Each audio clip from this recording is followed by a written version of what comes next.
Assalamualaikum warahmatullahi wabarakatuh. Perkenalkan nama saya Delvi Oktavianika dari NIM P1323019 dari Manajemen Pemasaran. Di sini saya akan memaparkan materi yang telah dijelaskan sebelumnya pada mata kuliah Direct Marketing. Nah, yang pertama materinya adalah apa sih penjelasan atau definisi dari marketing. Nah, dari marketing sendirinya adalah sebuah disiplin ilmu, sebuah subjek pemasaran yang memungkinkan kita untuk melaksanakan tugas pemasaran tertentu dengan lebih efisien. Nah, pemasaran tuh satu persatu, hubungannya dengan pelanggan, pemasaran loyalitas, terus pemasarannya juga personal, lalu pemasarannya basis data. Nah, ini tuh ada dulu tuh kan kita menggunakan marketing tuh face to face. Jadi jualan misal jualan tuh jualan kompor atau jualan kipas angin itu secara langsung. Dan sekarang itu nggak harus secara face to face, tapi bisa melewati toko online atau platform e-commerce seperti beli barang elektronik di Shopee bisa, beli motor, beli mobil, beli sesuatu yang ada di rumah di online shop. Nah, jika sering beli barang fashion tuh, maka biasanya aplikasi di Shopee itu sering kasih notifikasi.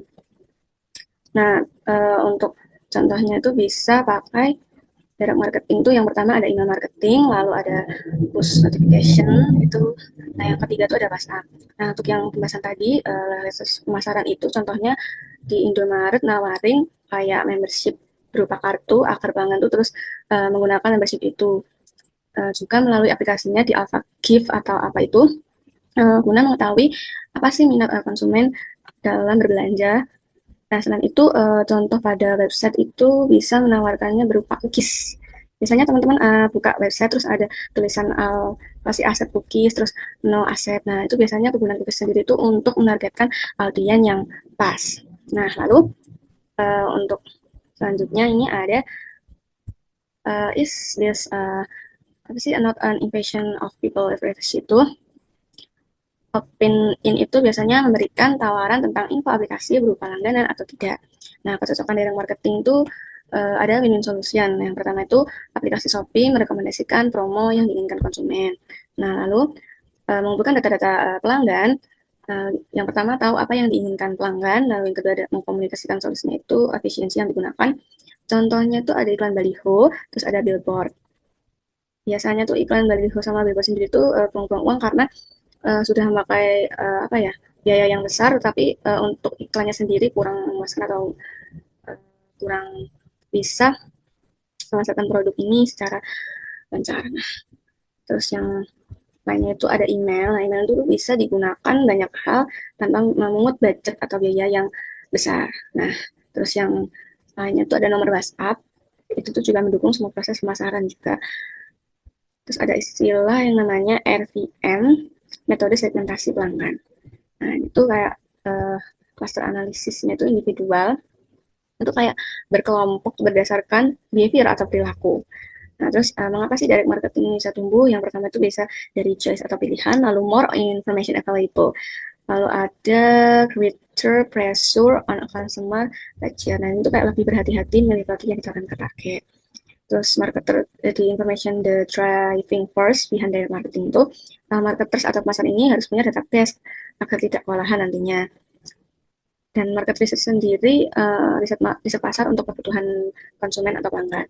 Nah, level individu ini menyeleksi pelanggan yang tidak menguntungkan, juga menggunakan Pareto yang 80% dari pendapatan, lalu 20% itu dihitung dari produk. Di mana sih informasi itu datang? Melalui riset pasar ini bisa memahami orang itu kapan beli produk ini, lalu bisa mengefisiensi anggaran, kayak meminimalisir ya. Lalu highlight kayak kesalahpahaman pesan yang ingin disampaikan, terus kayak mengidentifikasi iklan kita agar pelanggan nih merespon gitu. Nah, terus di situ menelaah konsumen yang dipikirkan tentang brand kita, lalu mengembangkan database, lalu ada questionnaire juga, lalu mayoritas dipengaruhi iklan.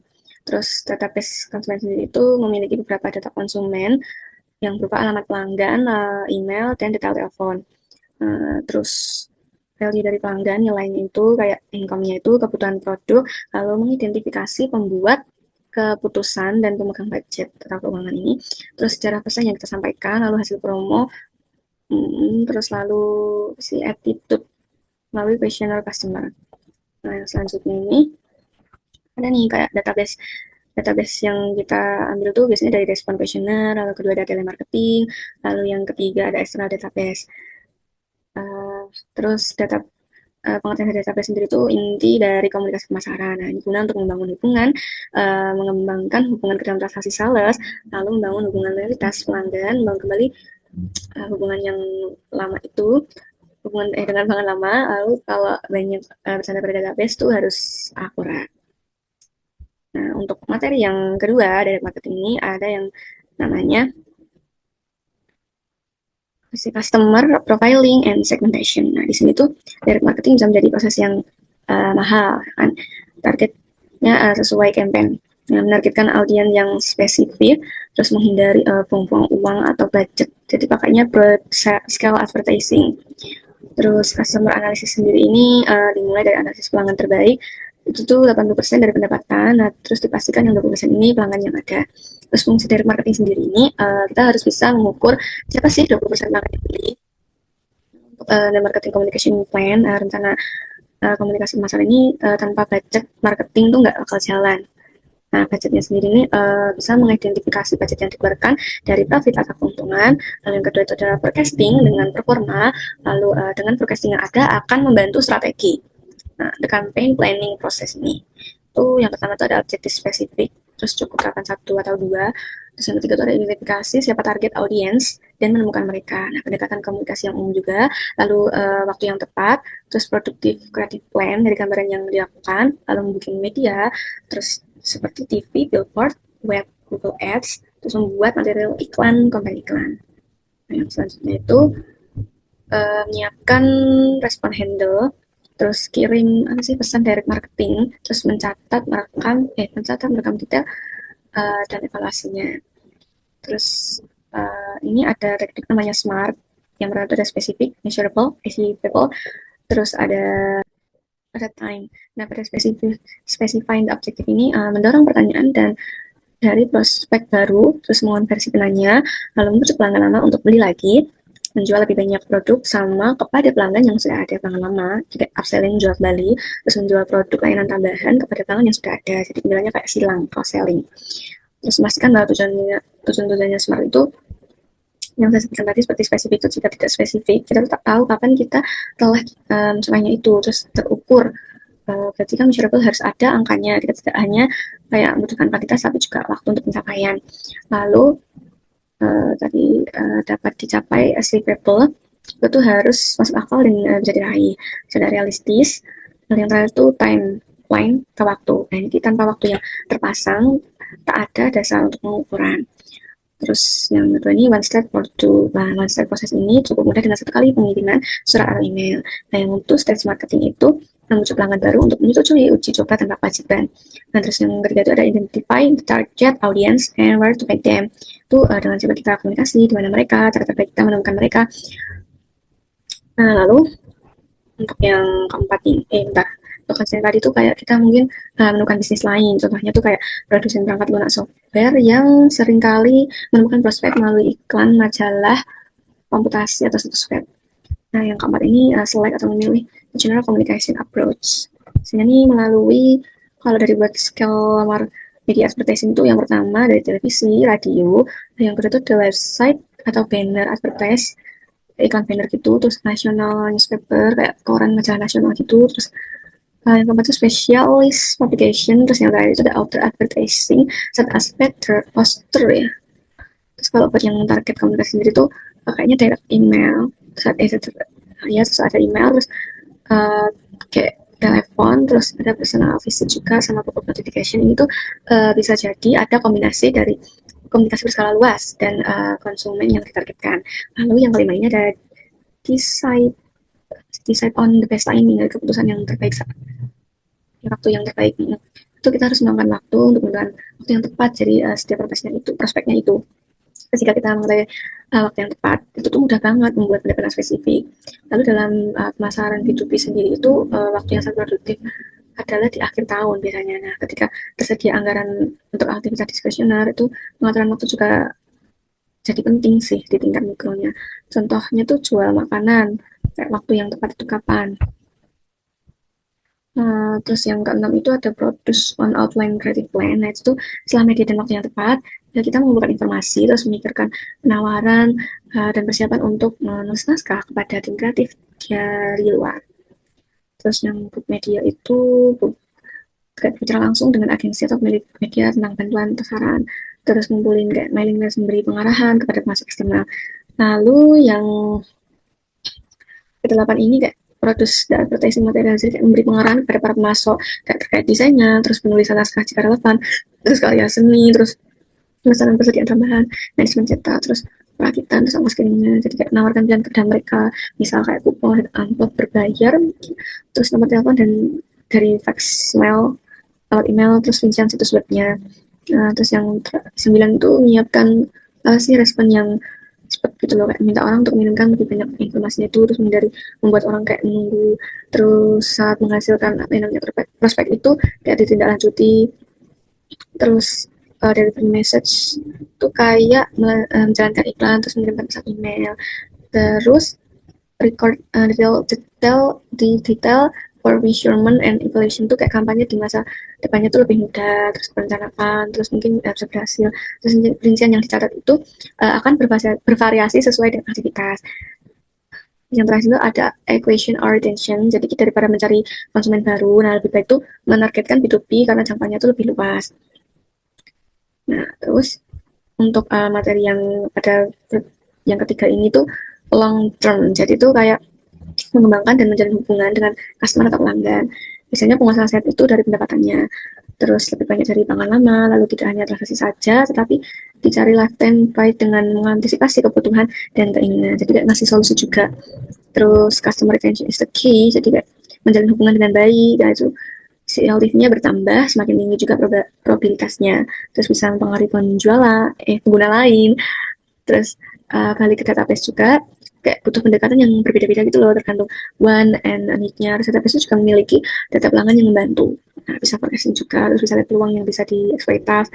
Terus apa sih yang buat customer loyal tuh biasanya tuh kayak attitude yang positif terhadap brand kita, terus bisa pasar juga, buat feedback, terus royalty-nya tuh bukan yang one way system, ya itu. Terus nggak cuma ngandelin apa namanya marketing convenient, tapi pelayanannya juga harus baik. Terus outcome yang logis, mungkin peduli dan solutif dengan pelanggan. Terus juga loyalitas yang dengan diskon itu gampang rapuh, harus ada benefit tetap keuntungannya. Terus customer value and relationship tuh harga bagus, kualitas juga bagus. Nah, aksesnya tuh biasanya mudah ditemukan, terus solusinya tuh efektif, terus fast respon, terus merasa dikenal tuh customer tuh kayak merasa dihargai, terus komunikasi itu juga sewajarnya, riset pasar. Terus untuk komplainnya sendiri tuh bisa mengidentifikasi apa saja yang bisa diperbarui, terus peluang usahanya, terus mengatasi masalah lebih awal biasanya. Nah, untuk materi yang selanjutnya ini ada customer satisfaction survey.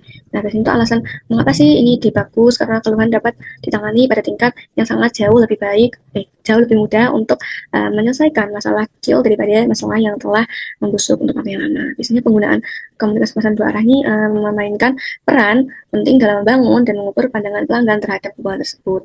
Tetapi mengapa sih harus menunggu sampai uh, mengirimkan survei? Jadi setiap kali kita menghubungi pelanggan, kita memiliki kesempatan untuk mendorong dialog.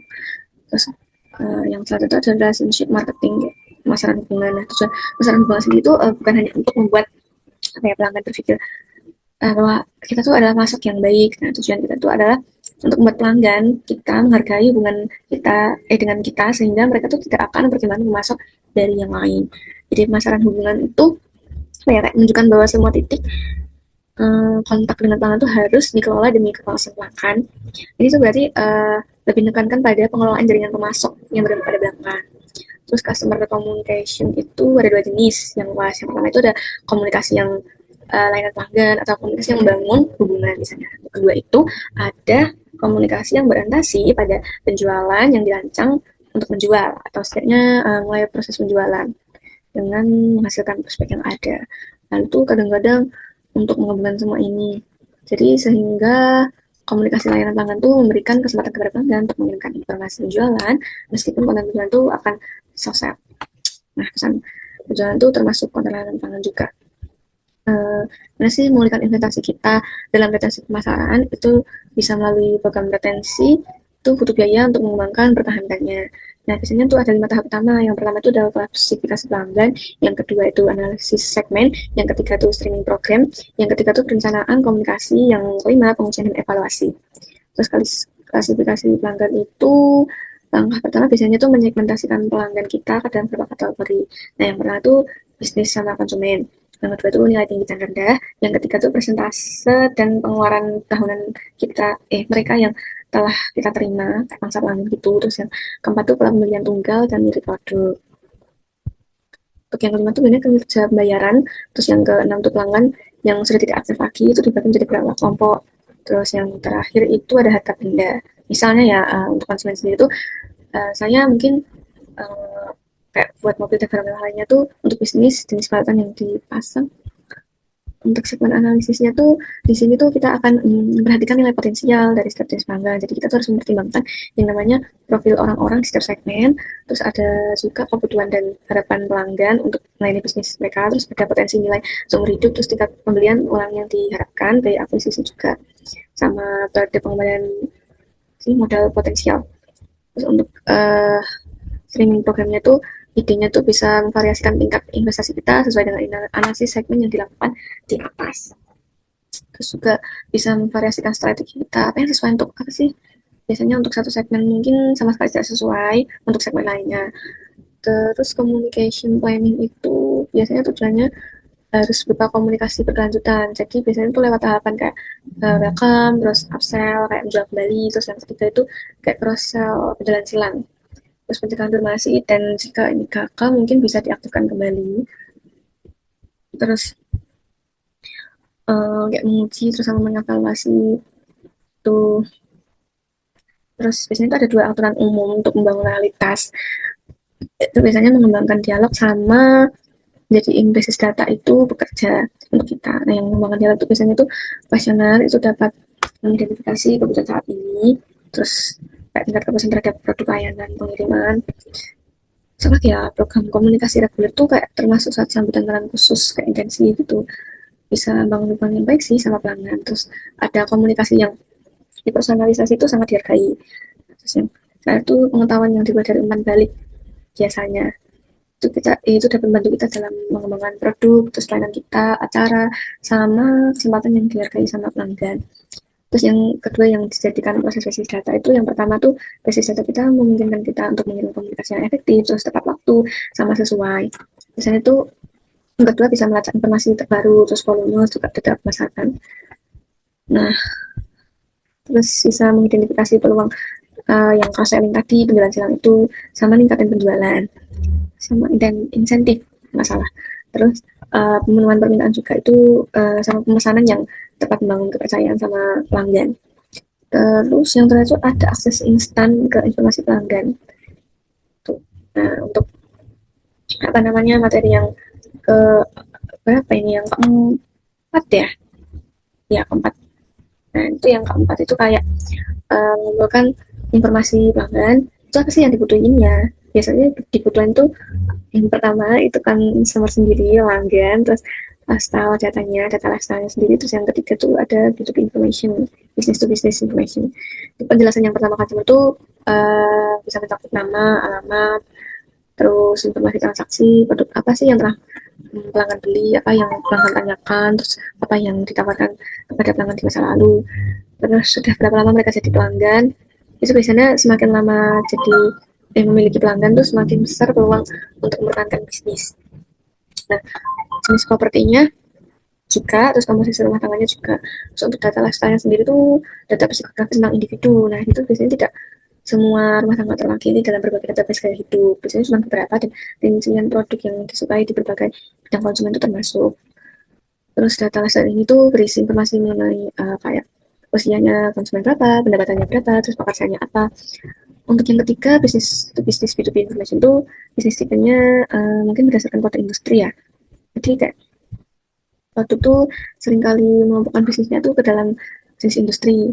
Untuk ukuran perusahaan company size itu termasuk jumlah karyawan, terus ukuran omset pendapatannya itu faktor yang relevan sih biasanya. Umur atau usianya tuh ini masih kayak usia bisnis itu meskipun nggak relevan tapi penting juga. Kayak gimana sih obtain the information, mengumpulkan informasi.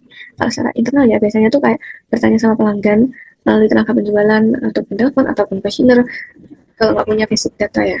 Terus kalau eksternalnya tuh kita cari sumber database kayak itu tuh dari nomor referensi kredit, terus lewat informasi bisnis, bisa lewat sewaan, iklan, terus lebaran dari studi industri gitu. Terus selain kelas sana tuh bisa melalui apa namanya riset pemasaran orisinal, jadi kayak menggunakan teknik yang ada. Terus kayak collection information for customer, existing customer tuh bisa melatih karyawan di setiap kesempatan gitu. Terus kuesioner khusus juga, contohnya tuh kayak Tokopedia sering kali kayak buat kuesioner atau kayak pertanyaan tuh polling di story Instagram mereka. Nah, itu biasanya kalau jawabannya benar itu dapat promo atau giveaway atau di feed mereka ya mungkin.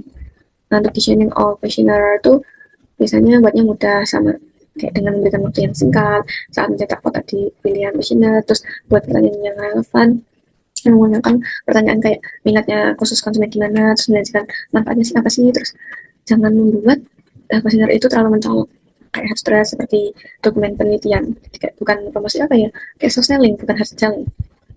Nah, terus kayak instruksinya tuh jelas, misalnya itu juga kompleks, terus judulnya mungkin nggak usah yang menonjol.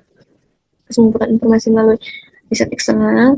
Kenapa kita harus? Karena untuk mempelajari tentang kayak pelanggannya, kebutuhan keinginan dan pokok pembelian mereka, terus untuk mengelompokkan, terus untuk mengukur, untuk mengetahui posisi yang kita sampai di pasar kayak gimana, terus mengidentifikasi prospek, terus melalui proses pembelian, pengambilan keputusan, terus mengidentifikasi apa sih tren atau viral yang ada di pasar, terus memantau para pesaing atau rival gitu, terus menyempurnakan komunikasi kita jadi lebih memahami atau mengerti apa yang kita katakan atau sampaikan. Terus untuk mengukur efektivitas kegiatan yang tidak menimbulkan tangkapan. Subjek riset sendiri ini kayak penelitian kepustakaan. Biasanya tuh kita harus perlu mencari sama membacanya. Kan penelitiannya kayak yang sudah tersedia gitu. Beberapanya tuh ada yang gratis, ada yang bisa berlangganan atau berbayar. Nah, untuk selanjutnya tuh ada industri statistik. Biasanya tuh asosiasi perdagangan yang sering membuat analisis pasar tingkat tinggi yang secara berkala tuh. Laporan pialanya saham juga bisa sangat berguna. Terus perusahaannya juga independen membuat analisis tahunan untuk berbagai sektor industri di media perdagangan biasanya. Terus berbagai perusahaan riset pasarnya tuh kayak seperti Mintel, Market Assessment, NK-Note, Data Monitor.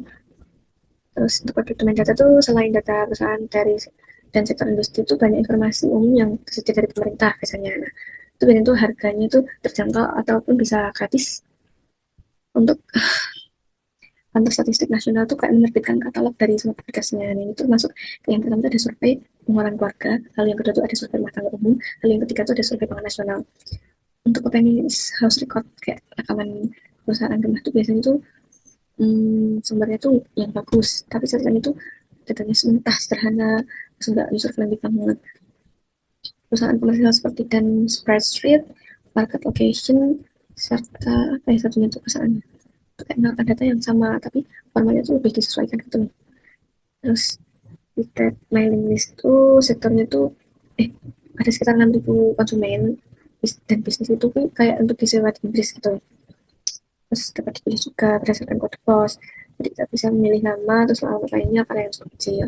Nah, untuk riset yang asli biasanya tuh penelitiannya tuh dilakukan sendiri, jadi punya dua klasifikasi besar antara kuantitatif sama kualitatif. Nah, untuk kelemahan dari database riset asli itu kayak kita tuh perlu informasi yang sudah ada, pelanggan yang sudah ada. Terus riset masalahnya juga bisa menempatkan bisnis data dalam konteks. Terus using the internet of information itu biasanya sebagian besar sumber data sekunder sama statistik pemerintah hingga layanan perusahaan komersial yang tersedia secara online dan dapat diakses dari jarak jauh.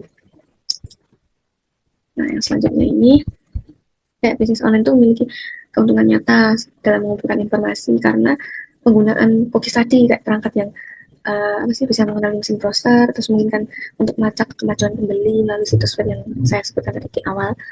Terus juga survei online itu mengukur banyak hal, termasuk permasalahan banget terhadap situs. Terus contohnya tuh kayak Dell merek laptop, kayak memiliki skala pendanaan pop-up juga, terus bisa memungkinkan pelanggan menilai halaman. Lalu materi yang keenam tuh ada using your information. Nah, itu ada dua alasan utama mengumpulkan data. Itu bisa yang pertama tuh memungkinkan segmentasi pelanggan dan prospek. Nah, untuk memungkinkan perusahaan menyesuaikan produk pemasaran, terus juga pesan dan dengan penerima, segmentasi sendiri itu pembagian file pelanggan dan prospek yang besar ke dalam kelompok yang kecil. Biasanya sebuah perusahaan produk perkantoran dapat melakukan segmentasi itu perusahaan dengan atau tanpa dapat domain ID, terus pita ukurannya memiliki hingga 50 karyawan, memiliki 51 sampai 100 karyawan. Terus sektor industrinya tuh berdasarkan kode switch atau kode lain seperti nomor dance itu, terus lewat transaksi, jenis produk yang diteliti, terus waktu, frekuensi, harga benarnya sama tidak dari riwayat sih biasanya. Terus sumber kepentingan utamanya, terus pelanggan tuh bisa prospeknya itu bisa dibagi menjadi beberapa segmen. Yang pertama itu adalah lokasinya, terus yang kedua itu pemilik, yang ketiga itu orang yang punya properti serupa rumah dengan yang kecil, terus apa lagi ya, rumah tangga dengan dua model, terus kepemilikannya itu berbagai barang brand atau mewah itu, terus pola pembeliannya, terus jenis pekerjaannya, terus jenis kelamin dan usia. Nah, untuk segmentasi itu memungkinkan aktivitas itu kayak meskipun komunikasi secara langsung mungkin tidak hanya bersaing sama media massa dalam hal biaya per seribu, tetapi selektivitasnya itu bisa lebih besar, membuat yang menjadi pilihan yang apa sih paling efisiensi dalam banyak kasus. Nah, ada beberapa cara untuk memutuskan apa sih siapa yang akan dipilih, dan dari daftar atau audiens biasanya itu menggunakan analisis basis data. Nah, kalau pakai analisis basis data itu mengidentifikasi keseluruhan kumpulan prospek untuk produk tertentu, terus memilih mereka yang harus berproses selama minggu atau bulan tertentu gitu. Memperhitungkan data tambahan, terus tentang metode pembelian mereka yang diambil dari catatan transaksi sebelumnya di kuesioner, terus merancang penawaran menarik yang sesuai dengan keadaan mereka, terus menyusun profil pelanggan terbaik.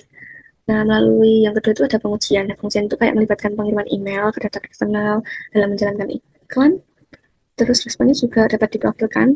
Itu tuh sehingga kita tuh bisa menargetkan lebih banyak orang yang sama gitu.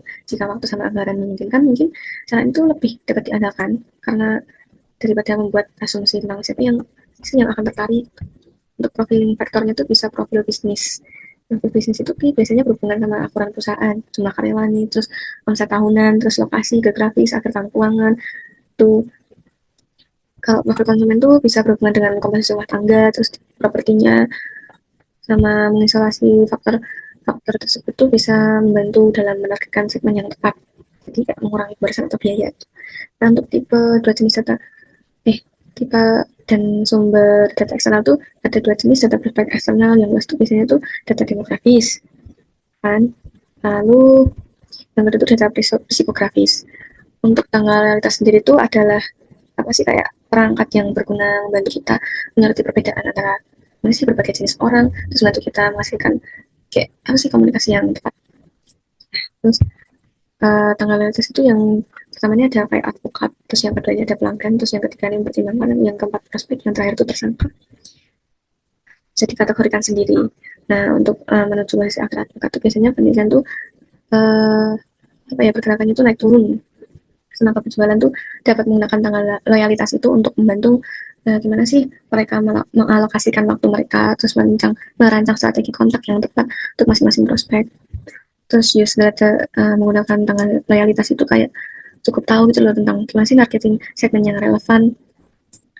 Terus memilih untuk memulai penelitian media berskala besar menggunakan televisi, media cetak, atau bahkan poster dengan penelitian yang mungkin sangat sederhana untuk menggoda mereka sendiri. Nah, ini kayak alasan sih mengapa banyak perusahaan asuransi langsung memulai iklan berskala besar, misalnya seperti itu. Sekian dari pemaparan materi direct marketing yang saya jelaskan. Apabila ada kesalahan, saya mohon maaf. Wassalamualaikum warahmatullahi wabarakatuh.